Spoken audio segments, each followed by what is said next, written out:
Ya, assalamualaikum warahmatullahi wabarakatuh. Dulu dia kabare balik mana rek nangake dengan Cak Nuhur. Kali ini akhirnya aku mau bahas atau ngonten soal iPhone, tapi lebih tepatnya ke OS-nya, yaitu iOS.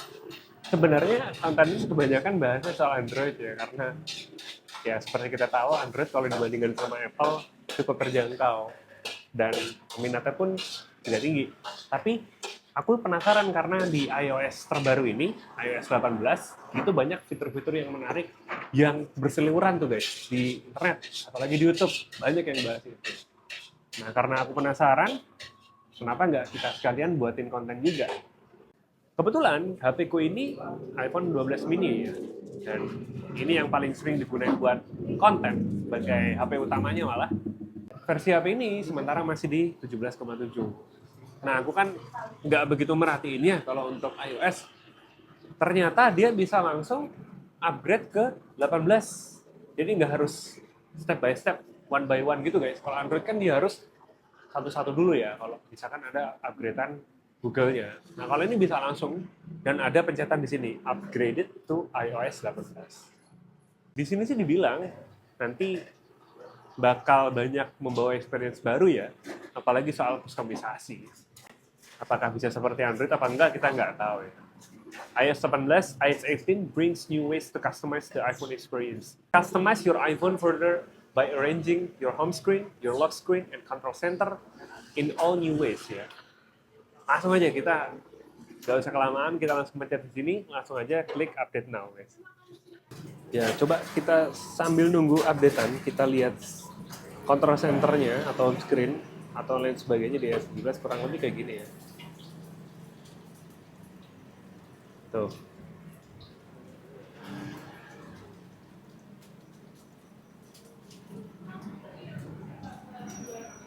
Nanti coba kita lihat apa sih bedanya di iOS 18 ya guys. Kita tunggu aja. Nih, nggak perlu waktu lama ya, cukup sehari kita emat-ematke ya, kita perhatiin apa aja sih perbedaan dari yang sebelumnya ke sekarang di iOS 18. Nah, perlu digarisbawahi bahwa sebenarnya aku tuh kebanyakan pakai Android. Daily drive-ku sehari-hari Android. Tapi setelah kemarin ku coba di HP ini, di iPhone 12 mini, ternyata experience-nya nggak jauh beda. Maka kusimpulin nih, di iOS 18 itu rasanya kok kayak Android ya. Semakin melebar ke pada Android gitu. Yang belum pernah merasakan seseru itu pakai Android ya, si user iOS ini, mereka akan terkagum-kagum atau terpanah ya, karena sekarang iOS sangat enak buat dikustomisasi, sangat personal, sangat bisa diutak-atik lah. Jadi secara sederhananya seperti itu ya guys. Jadi langsung aja apa aja sih yang berubah dari tampilan di iOS 18. Yang pertama, yang paling kelihatan kerasa bedanya adalah di control centernya guys. Tuh lihat, ini kelihatan banget tuh. Kayak Android, ciri khas dari iPhone-nya ini udah hilang ya. Nggak cuma kelihatan gini aja, tapi bisa diutak-atik guys. Misal kita perbesar yang ada di sini icon-iconnya, control center, dengan cara ditekan di bagian bawah atau ada plus di pojok kiri atas. Nah ini kita bisa drag ya, yang ada di sini. Jadi bisa dipanjangin, bisa diturunin, bahkan bisa memenuhi seluruhnya ya. Tuh. Dan kalaupun kita nggak butuh yang ada di sini, kita bisa minimize, kita hilangkan aja dengan klik atau tap minus yang ada di sini guys. Tuh. Awalnya sih agak bingung karena di sini ada berbagai macam pages ya. Bisa ada 3 page di sini. Yang paling kerasa ribetnya adalah di bagian data ya. Kita kan paling sering pakai wifi, data, ataupun hotspot atau airdrop misalkan. Ini harus di-expand dulu dengan cara diklik seperti ini guys. Nanti dia bakal expand seperti ini. Atau di-scroll di atas atau di bawah tergantung kita customisasinya di mana ya. Jadi rada ribet sih. Cuma sebenarnya ini bisa ditambahin satu persatu icon dengan cara di add a control ya di sini, add a control. Kita scroll ke bawah, lalu connectivity kita pencet aja salah satu, misalkan Bluetooth ya. Nah ini akan muncul di sini satu Bluetooth nih, dan dia bisa diperlebar guys. Nah jadi seperti itu. Oh ya, terus yang kedua, sekarang ini tampilan icon apps-nya ini udah bisa digeser-geser kemana aja guys. Nggak perlu berurutan. Kalau misalkan dulu kita geser, dia akan otomatis maju ke depan sesuai space yang kosong. Tapi kalau sekarang, ini kita bisa fleksibel kemana aja. Nah, selain itu, icon pack yang ada di sini, itu bisa diganti juga, bisa dikustomisasi. Kayak icon pack yang banyak beredar di internet ya. Atau sebelumnya sih udah banyak di MIUI atau sekarang HyperOS. Jadi bisa diutak-atik guys.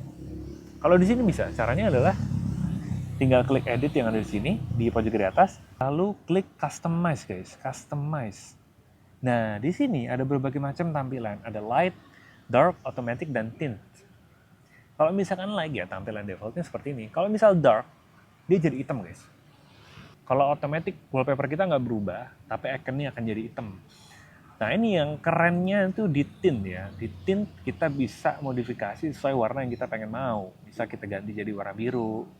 Noh, ini jadi biru semua. Jadi kayak Android gitu loh. Kita mau geser ke warna apa aja bisa ya. Tapi kali lagi aku masih nggak nemu feel-nya guys. Jadi kayak ngeliatnya tuh aneh aja gitu kok. iPhone malah ikut-ikutan ke Android gitu loh. Jadinya kalau yang ini aku sih nggak pernah pakai. Aku paling suka pakai yang light. Yang dark pun yang harusnya keren, dia masih nggak enak dilihat ya. Tapi sekali lagi ini subjektif. Oh ya, ini kita juga bisa besarin ikonnya dengan cara pencet large yang ada di sini. Nanti tulisannya pun hilang. Ya sama kayak Android lah, ada di pengaturan kok itu bisa. Tapi iOS baru muncul di 2024 sekarang ini. Ya makin kesini makin rasanya seperti Android ya. Oke lanjut yang ketiga, ini yang paling keren menurutku dan yang paling berguna buat pengaplikasian sehari-hari, yaitu kita bisa nge-lock aplikasi dan kita bisa buka pakai Face ID guys. Jadi buat aplikasi tertentu yang kita ingin jaga privasinya, ada teman yang mau minjem, mereka nggak bisa buka kecuali pakai Face ID yang udah terregistrasi guys.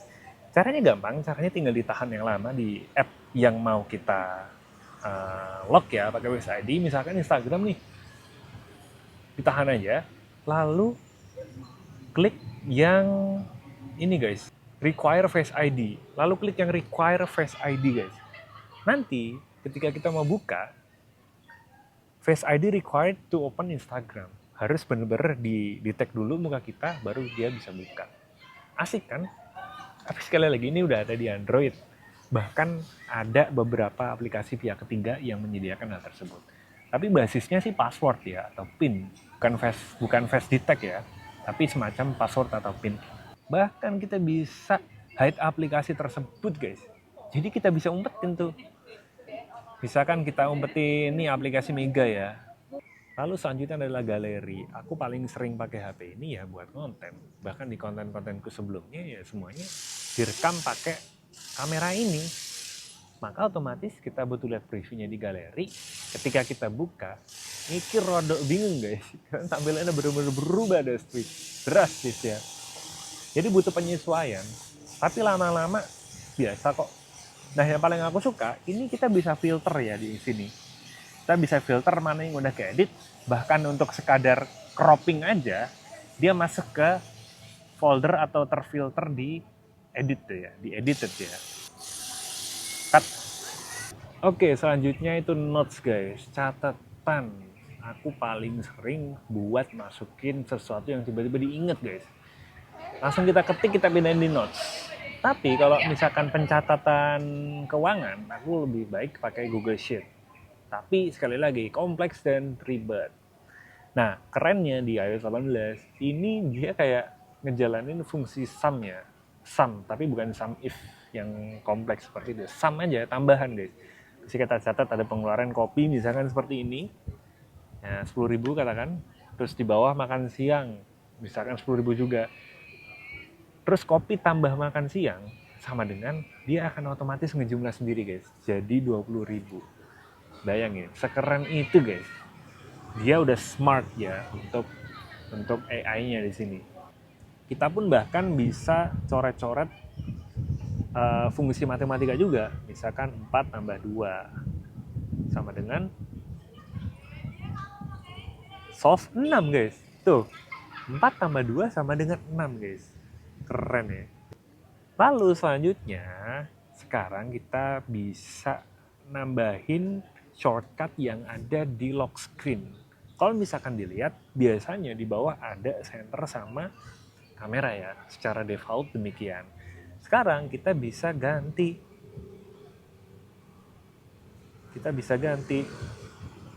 Caranya adalah kita ke status bar ya, kalau kita drop down dari kiri, pojok kiri atas, langsung kita tekan sekian detik, kita langsung masuk ke menu kontrol untuk pergantian di lock ya, lock screen.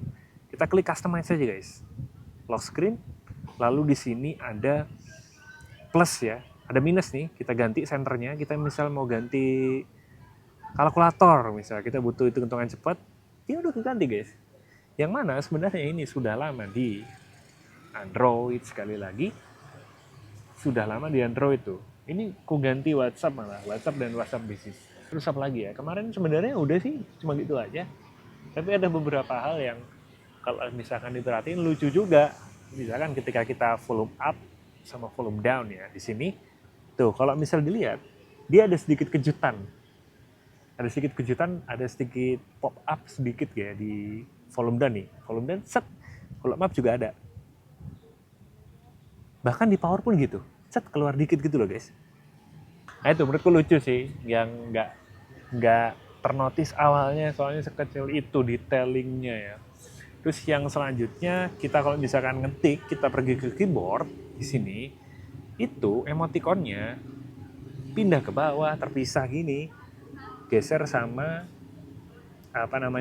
mikrofon yang ada di sini ya. Kalau dulu kan jadi satu sama keyboardnya, sekarang benar-benar sudah dipisahkan di bagian bawah sebelah kiri guys. Lalu terakhir ini yang aku cukup kaget, akhirnya muncul juga tombol shutdown di control center. Rasa-rasanya ngikutin kayak Samsung One UI ya, ada di sebelah pojok kanan atas. Karena dulu kalau mau matiin nih HP, ribet guys. Antara neken tombol power sama volume atas, tuh, atau kita pergi ke setting, general, terus shutdown guys. Geser paling bawah shutdown, kan ribet ya, kelamaan. Sekarang udah enak. Sekarang tinggal drop down control center, lalu ada tombol power yang ada di sini buat kita matiin atau nge-restart iPhone kita. Oke, mungkin segitu aja guys videonya. Itu beberapa pengalaman yang tak rasain. Kalau misalkan kalian ada fitur yang belum tak sebutin, tolong komentar di bawah ya, karena aku sih ngerasa dalam satu hari itu ya cuma itu aja perubahannya guys. Nah, ini di depanku, ngomong-ngomong, ada iPad 9 yang udah diupdate barusan, diupdate ke 18.0.1 juga.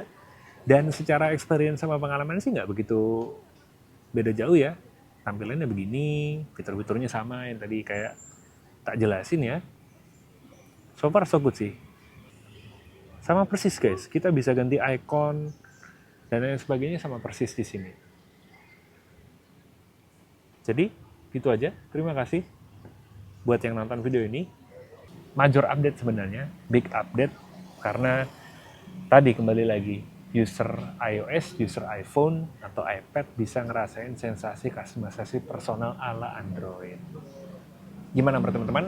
Share di kolom komentar. Terima kasih. Assalamualaikum warahmatullahi wabarakatuh.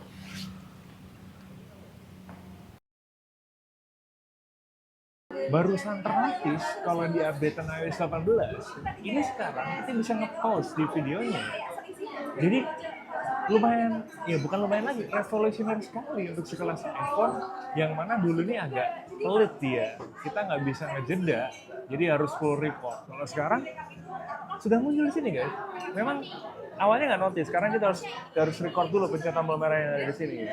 Coba ya, kita langsung preview aja di sini ya. Nah, ini kita record yang ada di sini. Di sebelah kirinya ada tombol pause ya. Jadi kita bisa jeda guys. Kita coba contoh ya. Nah, ini nge-pause ya, nge-pause nih, nge-pause. Coba kita langsung record lagi, lanjut.